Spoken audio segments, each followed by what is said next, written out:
On continue aujourd'hui d'intégrer l'enseignement fondamental que Jésus a donné dans le Sermon sur la montagne. Vous êtes peut-être familier avec ce terme de Sermon sur la montagne que Jésus a donné. Cet enseignement vise non pas à établir une nouvelle loi, un ensemble de règles à suivre, mais à montrer l'attitude de cœur que Dieu cherche, une attitude qui veut nous communiquer, une attitude qui correspond à la sienne, à celle de Jésus, à celle de l'Esprit de son royaume. Quelle est cette attitude? C'est une attitude d'amour, de grâce, de confiance que le disciple de Jésus apprend à vivre à la suite de son maître. Aujourd'hui, nous voyons la cinquième de ce qu'on appelle ces 6 antithèses, qu'on appelle antithèses parce que Jésus oppose à 6 mauvaises interprétations traditionnelles de la loi la véritable façon dont il faut les comprendre, selon le caractère et l'intention originelle de Dieu. Nous lisons donc en Matthieu 5, 38. C'est la prochaine diapo, voilà. Vous avez appris qu'il a été dit œil pour œil et dent pour dent. Mais moi je vous dis de ne pas résister aux méchants. Si quelqu'un te gifle sur la joue droite, tends-lui aussi l'autre. Si quelqu'un veut te faire un procès et prendre ta chemise, laisse-lui encore ton manteau. Si quelqu'un te force à faire 1 kilomètre, fais-en 2 avec lui. Donne à celui qui t'adresse une demande et ne te détourne pas de celui qui veut te faire un emprunt.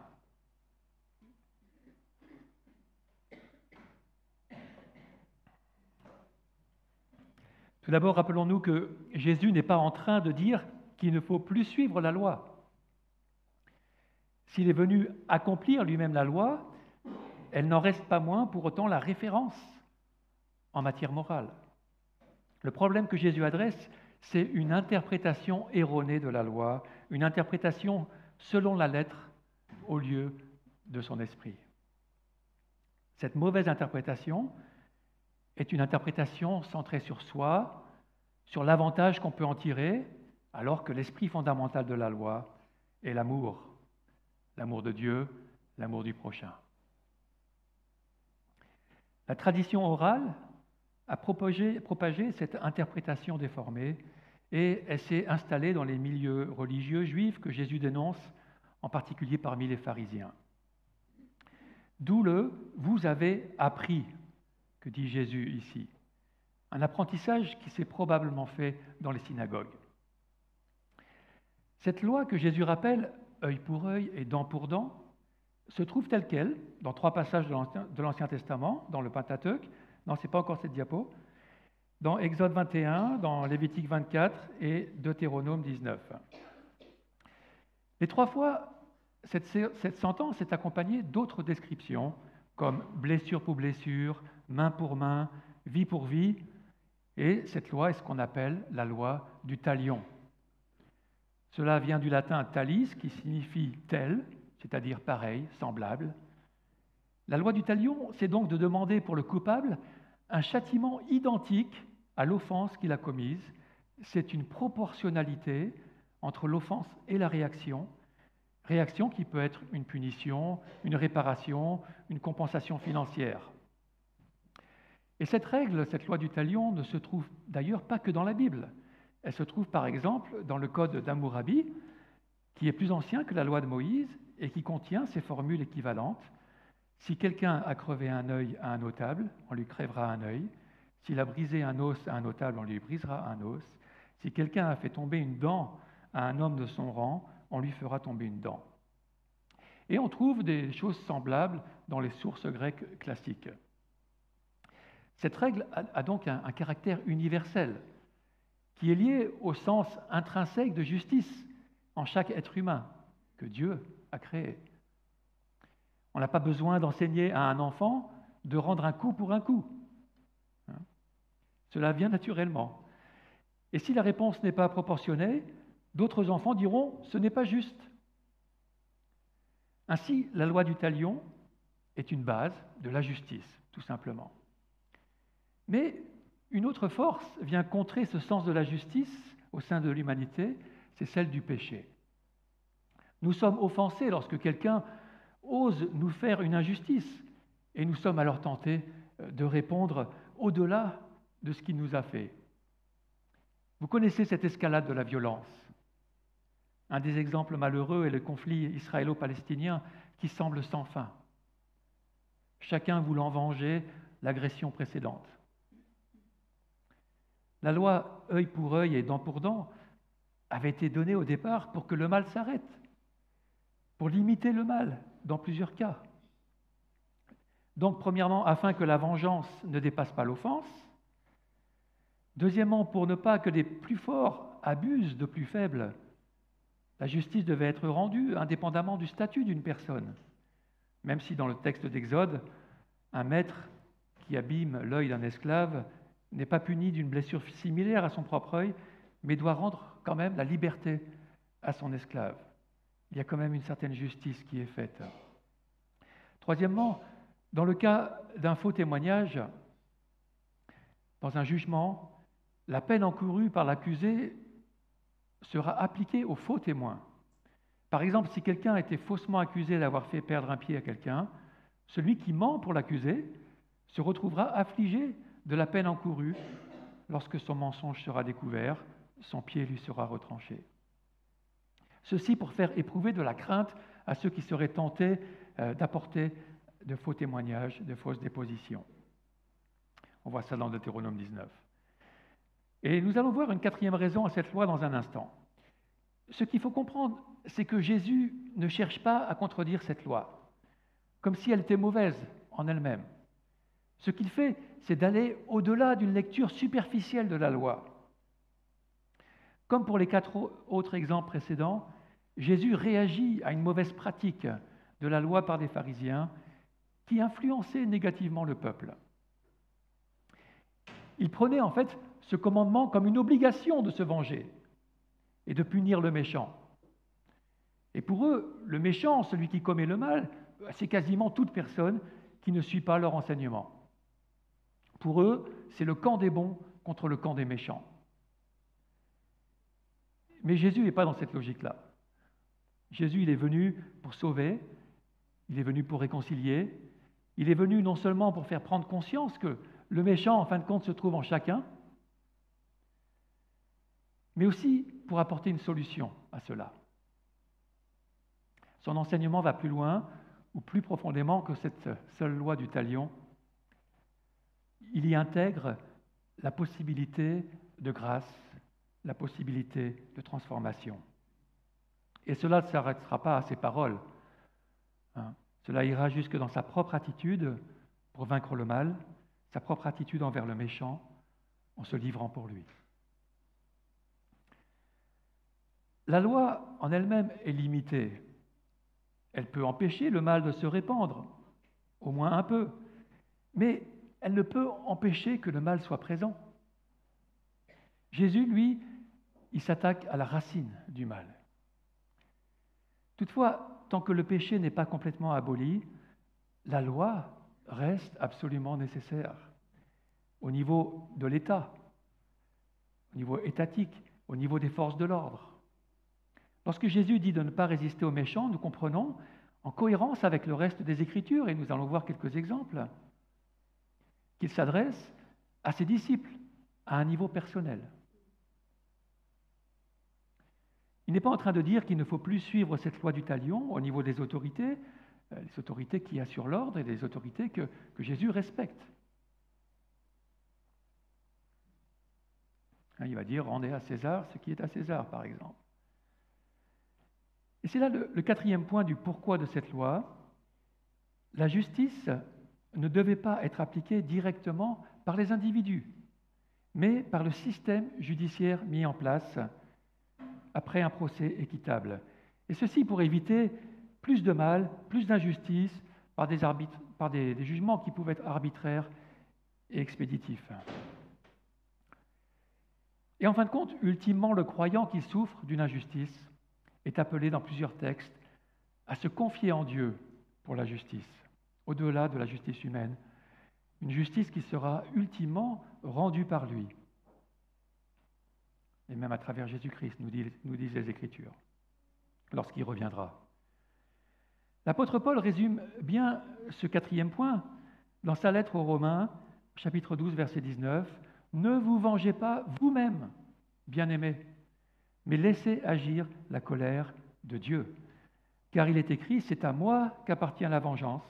C'est moi qui donnerai à chacun ce qu'il mérite, dit le Seigneur. » Verset 21, « Ne te laisse pas vaincre par le mal, en répondant par le mal, mais sois vainqueur du mal par le bien. » Que chacun se soumette aux autorités qui nous gouvernent, car toute autorité vient de Dieu, et celles qui existent ont été établies par Dieu. Car le magistrat est serviteur de Dieu pour ton bien. Mais si tu fais le mal, sois dans la crainte. En effet, ce n'est pas pour rien qu'il porte l'épée, c'est-à-dire la capacité d'exercer la justice. Puisqu'il est serviteur de Dieu pour manifester sa colère en punissant celui qui fait le mal. Jésus ne remet pas ça en question. Il s'adresse premièrement à notre comportement personnel, pas à la justice des autorités qui doit punir le mal. Le but premier de Jésus et de Paul n'est pas de réformer la société. Ça vient plus tard. C'est avec cette nouveau cieux, nouvelle terre qu'il apporte. Mais son but, c'est d'intégrer des personnes dans le royaume des cieux, dans le royaume de Dieu. Ce n'est donc pas à nous d'appliquer la loi du talion, c'est aux autorités ou à Dieu. Mais nous pouvons quand même, et ça va être l'objet des paroles de Jésus qui suivent, avoir une influence positive sur le conflit qui nous concerne en réagissant d'une manière qui ne répond pas à la violence par la violence, au mal par le mal, mais à la violence par la douceur et au mal par le bien. Comme le dit Jésus ici, verset 39, « Mais moi je vous dis de ne pas résister aux méchants. Si quelqu'un te gifle sur la joue droite, tends lui aussi l'autre. Si quelqu'un veut te faire un procès, prends ta chemise, laisse-lui encore ton manteau. Si quelqu'un te force à faire 1 kilomètre, fais-en 2 avec lui. Donne à celui qui t'adresse une demande et ne te détourne pas de celui qui veut te faire un emprunt. » Si on examine ces 4 exemples que Jésus donne, ne pas résister aux méchants n'est en fin de compte pas une attitude passive, puisque chaque exemple montre une chose à faire, une chose qui va dans le sens de la personne qui nous agresse ou qui nous fait une demande. Le mot « résister » traduit un mot composé qui veut dire se tenir en opposition à, s'opposer. Et Jésus donc demande de ne pas être contre, en opposition à cette personne, mais d'être pour elle, de nous placer de son côté. C'est une attitude qui ne regarde pas à soi, à ses propres droits, mais qui va dans le sens de l'autre. Et c'est alors que nous pouvons transformer une action négative en quelque chose de positif. Et c'est donc fondamentalement l'attitude de Jésus lui-même, de Dieu lui-même envers nous, qui ne cherche pas, premièrement, à faire justice en nous punissant pour notre péché, mais en le prenant sur lui, pour qu'ensuite on réalise notre attitude et qu'on se réconcilie avec lui en recevant son pardon. Il est premièrement pour nous et non contre nous, malgré notre mauvaise attitude envers lui ou envers les autres. Bien sûr, même pour Dieu, nous l'avons vu, il y a une limite à tout cela. Il y a un temps pour offrir la grâce et il y a un temps pour le jugement. Maintenant, nous allons voir que ne pas résister aux méchants est un principe dont il faut découvrir l'esprit. Ce n'est pas une loi supplémentaire, une loi absolue à appliquer sans discernement, quelle que soit la situation et tout le temps. Lorsqu'au chapitre suivant, Jésus nous enseigne à prier à Dieu dans le Notre Père, « Délivre-nous du mal » ou « Délivre-nous du méchant », c'est le même mot qu'ici, ce mal ou ce méchant qui pourrait nous emmener en tentation, nous comprenons que nous ne laissons pas carte blanche au mal ou au méchant. il y a un moment où on en est délivré, et on demande à Dieu de nous en délivrer. Et le disciple ne laisse pas toute la sphère de la résistance, la sphère de la résistance au mal à Dieu, aux autorités, dans une attitude passive. Il est aussi appelé à résister dans d'autres domaines. Par exemple, dans le domaine spirituel, il est demandé à chacun de combattre le mal. Par exemple, Paul nous dit que nous ne combattons pas contre la chair et le sang, mais contre les dominations célestes, etc. Pierre et Jacques disent aussi de résister au diable. Résister au diable, le même mot, comme Jésus l'a fait, jusqu'à ce que le diable se retire. Un disciple peut aussi être appelé à résister contre le mal en s'engageant dans des mouvements pour la justice sociale, contre les trafics d'êtres humains par exemple, ou contre tout autre fléau organisé par les humains. Mais s'il n'est pas professionnellement engagé du côté des autorités, il emploiera une résistance non violente. Ne pas résister aux méchants au niveau personnel ne veut pas dire non plus qu'on accepte de faire tout ce qu'on nous demande. Nous sommes bien sûr appelés à résister à toute demande de faire des choses qui sont contre la volonté de Dieu.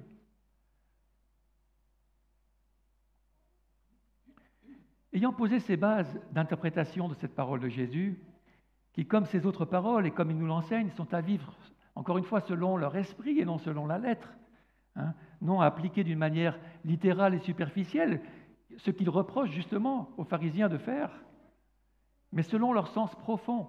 Il faut réfléchir. Prenons maintenant ces 4 exemples de non-résistance personnelle, un par un. Si quelqu'un te gifle sur la joue droite, tends-lui aussi l'autre. Comme pour les autres antithèses, la méthode de Jésus pour montrer la perfection divine, c'est de bousculer ses auditeurs. Il utilise des punchlines, des phrases chocs, en proposant de faire l'inverse de ce que font les pharisiens. En faisant cela, il faut garder à l'esprit que Jésus n'est pas ici dans la nuance, à essayer de dire, comme je fais là, plus largement, tout le conseil de Dieu. Il est en train de choquer là, il est dans le contraste. Du temps de Jésus, et encore aujourd'hui en Orient, frapper quelqu'un au visage du revers de la main était vu comme une grave offense, plus humiliante qu'une simple gifle avec la paume.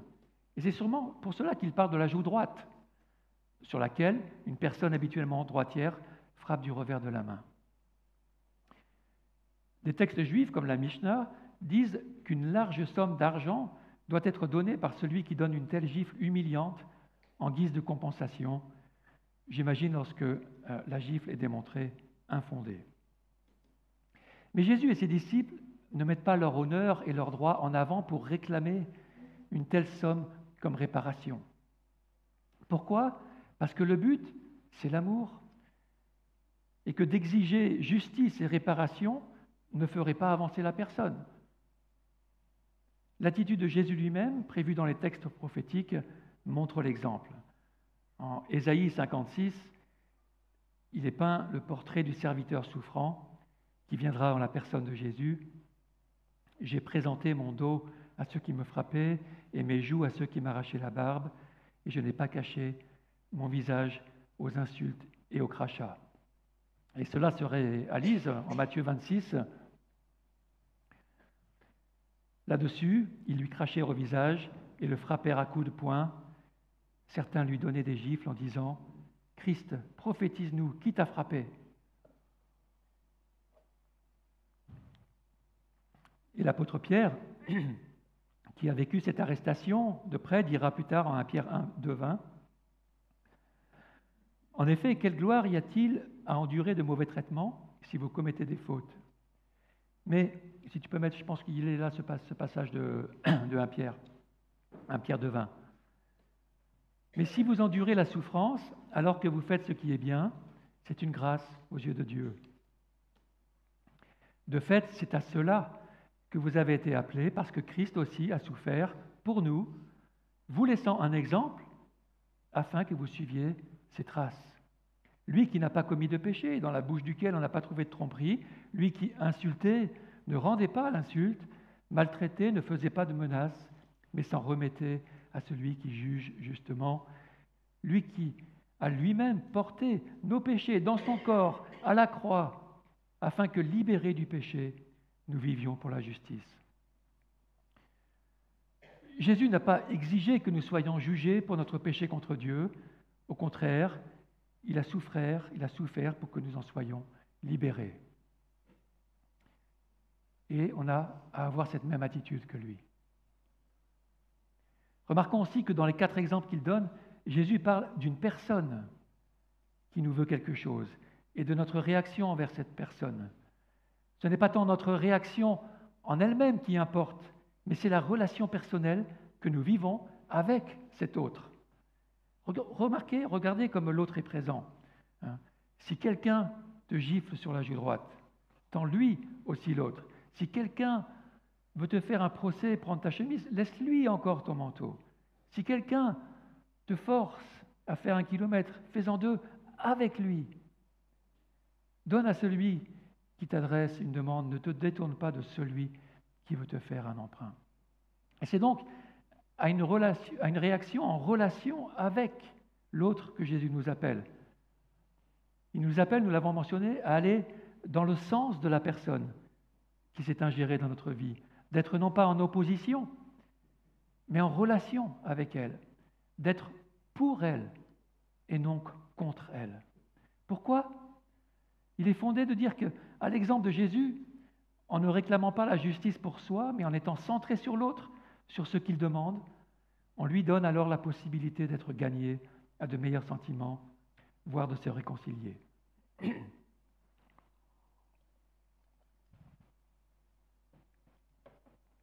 Ainsi, tendre l'autre joue, c'est dire à la personne qui nous insulte qu'on ne lui veut pas de mal, qu'on ne cherche pas à lui résister, qu'on ne va pas chercher à se venger, et qu'en nous donnant ainsi pour elle, nous cherchons à privilégier, à garder la relation. Tendre l'autre joue est alors un appel à un changement, un appel qui espère la repentance. Maintenant, remarquez qu'il ne s'agit pas ici d'une attaque. Donner une gifle est une insulte, une marque de mépris, une humiliation, mais ce n'est pas une agression physique, dans le but de blesser physiquement. Sinon, alors on va donner un coup de poing, on ne va pas donner une gifle. Même si Jésus va subir ce genre d'agression physique, Jésus ne parle pas ici de ce genre d'agression. Si on peut échapper aux blessures physiques, mieux vaut le faire. À la demande de Jésus, les premiers chrétiens ont fui la persécution. Il dit un peu plus loin en Matthieu 10, 23, « Quand on vous persécutera dans une ville, fuyez dans une autre. » Ainsi Paul, lorsque les Juifs cherchaient à le tuer à Damas, Paul lui-même va fuir de nuit par la muraille dans une corbeille pour échapper à la violence des Juifs. On voit aussi que lorsqu'il allait être fouetté, en acte 22, il ne se laissera pas faire sans rien dire, mais dira au verset 25, « Avez-vous le droit de fouetter un citoyen romain qui n'a même pas été condamné ?» Ou au chapitre 25, il dira au gouverneur Félix, qui parlait de le livrer au chef religieux, au verset 11, « Si j'ai commis une injustice ou un crime digne de mort, je ne refuse pas de mourir, mais si leurs accusations contre moi sont fausses, merci, personne n'a le droit de me livrer à eux. » Alors on peut se poser la question, Jésus est-il ici contre la légitime défense ? Bien que ce point soit débattu, je ne pense pas que ce soit le cas. Lorsque la foule chercha à jeter Jésus du haut d'une falaise à Nazareth, il va utiliser sa puissance pour passer au milieu d'eux et leur échapper. Il ne va pas se laisser faire. Même s'il laisse entendre que les croyants doivent être prêts à souffrir la persécution pour leur foi, sans répondre violemment, cela ne veut pas dire qu'on se laisse faire inutilement. Et s'il s'agit, en plus de l'agression de notre propre famille, ou d'une personne qui ne peut se défendre, un enfant par exemple, nous avons un devoir d'assistance. Si quelqu'un insulte mes enfants ou mon épouse, je peux les encourager à avoir cette attitude de non-résistance que demande Jésus. Mais si quelqu'un agresse physiquement mes enfants ou ma femme, je dois m'assurer de leur sécurité. C'est mon rôle, c'est ma responsabilité de les protéger. Il se peut que je doive même m'interposer, me substituer à cette violence dont ils sont l'objet, voire même que j'utilise la force pour cela. Mais je crois que ce que demande Jésus, c'est premièrement de chercher à apporter la paix, de faire baisser la tension au maximum, d'apaiser le conflit, ne cherchant pas à me venger et en restant sensible aux besoins de cette personne, en lui voulant du bien malgré tout, même si je dois en souffrir. C'est l'amour en premier. Et de même, lorsque des coups sont donnés d'une façon abusive et qui enfreint la loi, il est de notre responsabilité de ne pas encourager leur répétition dans le temps. Une femme battue va peut-être rester dans cette position vulnérable une fois ou deux, au bénéfice du doute que peut-être ça va changer. Mais elle ne rendra service à personne en continuant à se faire battre. Elle doit, selon la loi, être soustraite à son conjoint violent. Il y a un temps pour la grâce, un temps où on est pour la personne qui nous en veut, un temps où on cherche activement son bien, et il y a un temps pour la justice, où elle doit se faire. Il faut encore prendre en compte que le cadre de la relation personnelle peut aussi être dépassé, par exemple, dans un jugement public. Ainsi, à 2 reprises dans le Nouveau Testament, nous voyons Jésus lui-même et Paul ne pas suivre cette règle de tendre l'autre joue à celui qui le frappe. Nous lisons en Jean 18, lorsque Jésus fut amené lié chez le grand prêtre pour être jugé, et qu'il a demandé mais pourquoi il était interrogé, au verset 22, à ces mots, un des gardes qui se trouvait là donna une gifle à Jésus en disant « C'est ainsi que tu réponds au grand prêtre ?» Jésus lui dit « Si j'ai mal parlé, explique-moi ce que j'ai dit de mal. Et si j'ai bien parlé, pourquoi me frappes-tu »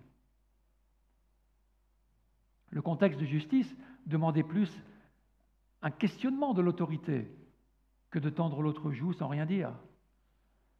Pareil pour Paul, nous lisons en Actes 23:1, les regards fixés sur le Sanhédrin, Paul dit « Mes frères, c'est en toute bonne conscience que je me suis conduit devant Dieu jusqu'à aujourd'hui. » Le grand prêtre Ananias ordonna à ceux qui étaient près de lui de le frapper sur la bouche. Alors Paul lui dit « C'est toi que Dieu va frapper, muraille blanchie. Tu sièges pour me juger conformément à la loi et tu violes la loi en ordonnant qu'on me frappe ?» Paul n'est pas resté sans rien dire face à une injustice.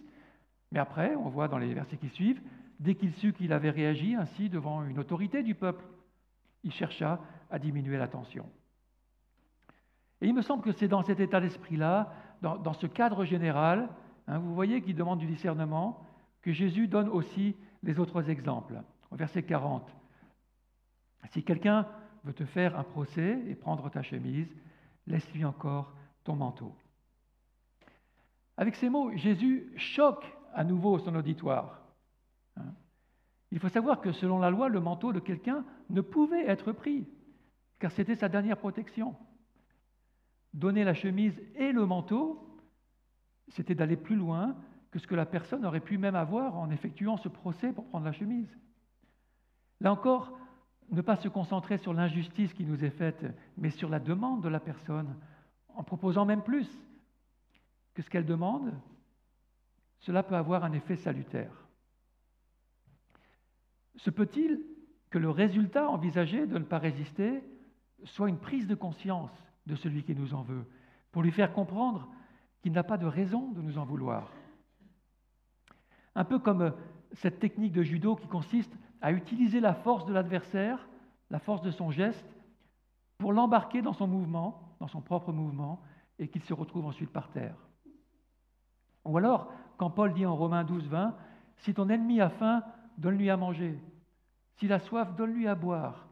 Car en agissant ainsi, tu amasseras des charbons ardents sur sa tête. » Je pense dans l'idée de provoquer la réflexion et la repentance. La personne, ne voyant non seulement pas de résistance à laquelle elle s'attendait, mais en plus une action qui dépasse la sienne propre, elle peut être décontenancée. réaliser l'injustice de sa conduite et revenir à de meilleurs sentiments. Comme pour la gifle, ne pas résister mais offrir plus place l'agresseur face à un choix. Va-t-il abuser davantage et se retrouver ainsi être clairement le méchant? Ou va-t-il réaliser qu'il est déjà allé trop loin? En tout cas, on peut vraisemblablement dire que le procès dont il est question ici n'aura pas lieu, puisque la personne a déjà obtenu le manteau en plus de la chemise. Et de même que de tendre l'autre joue ne permet pas au cycle de la violence de s'établir, cela reste unidirectionnel, ça ne vient que de la personne, ça ne lui est pas rendu. Son mal ne lui est pas rendu. Mais encore une fois, cela ne veut pas dire que nous renonçons à toute justice dès maintenant. Il y a un temps pour la patience, un temps pour l'appel à la repentance, mais il y a aussi un temps pour la justice, on l'a dit, surtout lorsque nous sommes en situation de vulnérabilité ou que nous défendons quelqu'un. Par exemple, en Luc 18, verset 3, Jésus parle d'une veuve dans sa parabole du juge inique qui insistait auprès du juge pour que justice soit faite en le dérangeant sans cesse. « Rends-moi justice contre ma partie adverse. » Elle a résisté contre cette injustice de se laisser abuser par son ennemi. Elle s'est défendue par les moyens légaux. Mais si cette parabole, c'est vrai, même si elle parle de la prière insistante, c'est quand même une prière pour la justice, avec cette intention que Dieu y réponde. Et ce que Jésus confirme au verset 7, Dieu ne fera-t-il pas justice à ceux qu'il a choisis et qui crient à lui jour et nuit? Les fera-t-il attendre? Je vous le dis, il fera rapidement justice. Il n'est donc pas question de renoncer à ce que justice se fasse, même d'ici-bas. Jésus veut faire comprendre qu'on doit d'abord être prêt à renoncer à nos droits envers l'autre, si cela peut apporter du bien. Parce que, encore une fois, notre recherche fondamentale est celle de l'amour. L'attitude du disciple de Jésus, en prenant sur soi, à l'image de son maître, apporte donc cette possibilité de réconciliation. Il en va de même dans notre verset 41 pour celui qui nous réquisitionne pour faire 1 kilomètre. Sûrement pour porter un fardeau, comme lorsque les officiers romains forcèrent Simon de Cyrène à porter la croix de Jésus. Si on propose alors à l'officier d'en faire 2, lui qui est plutôt habitué à de la résistance, il se dira que quelque chose de bizarre se passe ici, quelque chose de différent, et se posera sûrement la question du pourquoi. Qu'est-ce qui se passe? Parce que les pharisiens et les juifs en général avaient beaucoup de ressentiment envers l'occupant romain. À juste raison, ils se sentaient humiliés de devoir ainsi obéir chez eux à ces pécheurs incirconcis. Ils étaient donc dans une démarche envers les autorités romaines d'opposition, de rejet, de mépris. Jésus dit au contraire de montrer, même à ses occupants, une attitude de grâce, d'aller dans leur sens, ou plus précisément dans le sens de cet homme-là qui te demande. D'un seul coup, cet homme n'est plus celui qui force, mais il devient celui qui reçoit, celui qui a un besoin auquel on répond volontairement. Notre attitude apporte alors une nouvelle donne, de nouvelles possibilités relationnelles. Nous pouvons faire cela parce que notre sécurité est en Dieu, parce qu'on sait que ultimement la justice sera faite et que nous savons qu'il veut d'abord bénir à travers nous. C'est son premier but. C'est aussi cela, être la lumière et le sel du début du chapitre 5, ce que sont les disciples de Jésus, habités de son esprit. C'est de montrer que Dieu est d'abord miséricordieux avant qu'il ne juge. Jésus résume alors cette attitude générale par cette 4e injonction au verset 42. « Donne à celui qui t'adresse une demande et ne te détourne pas de celui qui veut te faire un emprunt. » Je ne sais pas pour vous, mais j'ai parfois mauvaise conscience lorsque un mendiant me demande de l'argent et que je ne donne pas. Mais la Bible elle-même dit que celui qui ne travaille pas ne mange pas non plus. Et je me retrouve donc en contradiction si je donne à quelqu'un qui préfère faire l'aumône que travailler. Alors bien sûr, tous ceux qui font l'aumône ne sont pas tous en capacité de travailler, et cela donc demande d'exercer parfois du jugement, un discernement. Là encore, il faut comprendre le contexte et le pourquoi de ce que Jésus dit, et savoir garder cet équilibre biblique à l'esprit. Par exemple, Jésus n'est pas en train de parler ici d'une demande de rançon informatique à laquelle on doit accéder, sous peine de quoi notre ordinateur sera complètement effacé. Il ne s'agit pas de quelqu'un qui envoie un spam pour nous soutirer des infos ou nos coordonnées bancaires. Nous faisons bien de ne pas accéder à ces demandes et de nous protéger par des antivirus ou notre bon sens de ne pas cliquer sur un lien auquel on nous demande de cliquer. Jésus lui-même n'a pas toujours donné aux gens ce qu'ils lui demandaient. En Marc 8, 11, on voit les pharisiens arrivèrent, se mirent à discuter avec Jésus et pour le mettre à l'épreuve, lui demandèrent un signe venant du ciel. Jésus soupira profondément dans son esprit et dit « Mais pourquoi cette génération demande-t-elle un signe ? Je vous le dis en vérité, il ne sera pas donné, le même mot, il ne sera pas donné de signe à cette génération. » Ce signe qui lui était demandé. Alors bien sûr, il leur donnera plus tard le signe de la résurrection, quand même, son but est d'être miséricordieux et d'offrir son salut à tous. Mais remarquez, et nous terminerons par cela, que notre texte ne dit pas « donne à quiconque ce qu'il te demande », mais « donne à celui qui t'adresse une demande ». Ce n'est pas tout à fait la même chose. Dans son explication du Sermon sur la montagne, Augustin, vers la fin du IVe siècle, dit ainsi « Non pas tout ce qu'on te demande, mais seulement ce que l'honnêteté et la justice te permettent d'accorder. Quoi ? Si l'on vous demandait de l'argent pour tâcher de nuire à quelqu'un, si on vous sollicitait à la fornication et tant d'autres choses de ce genre que je passe sous silence, il est évident que vous ne devez accorder que ce qui ne peut nuire ni à vous ni à un autre, autant qu'il est possible à l'homme de le savoir et de le croire. Et quand la justice vous oblige à refuser ce qu'on vous demande, indiquez-en les motifs pour ne pas renvoyer le solliciteur à vide. Par là, vous donnerez réellement à quiconque vous demandera, non pas toujours ce qui vous demandera, mais parfois quelque chose de mieux, vous l'aurez corrigé en lui faisant sentir l'injustice de sa demande. Le contexte de la demande de Jésus, encore une fois, on y revient toujours, c'est l'amour. Nous sommes toujours dans l'explication de la façon d'appliquer la loi, œil pour œil et dent pour dent, avec cet exemple, dans la façon de répondre au mal.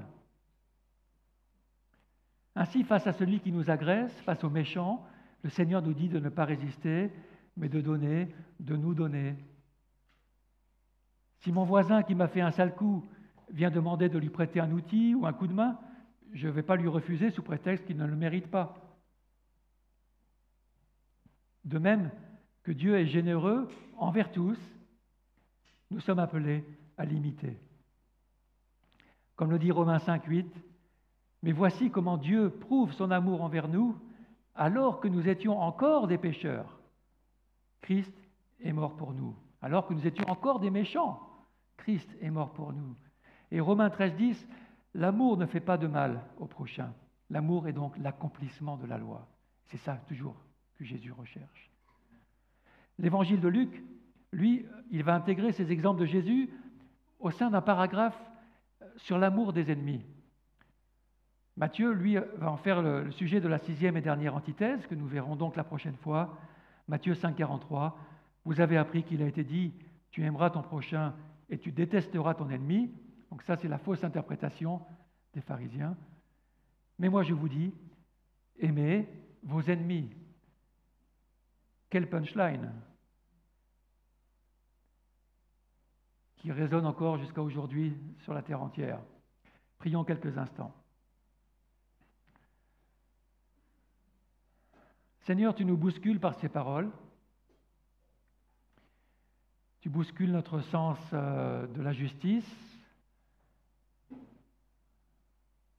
Tu bouscules le fait que que nous soyons centrés sur nous-mêmes pour nous décentrer sur l'autre, pour apprendre ce que c'est de répondre par l'amour, par ton amour, à ton exemple.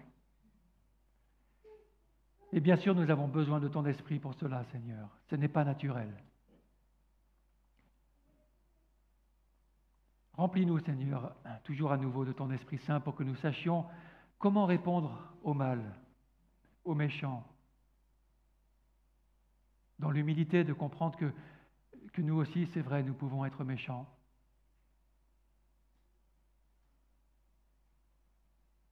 Et de savoir que tu cherches la miséricorde, tu cherches la réconciliation, tu cherches l'amour, toujours.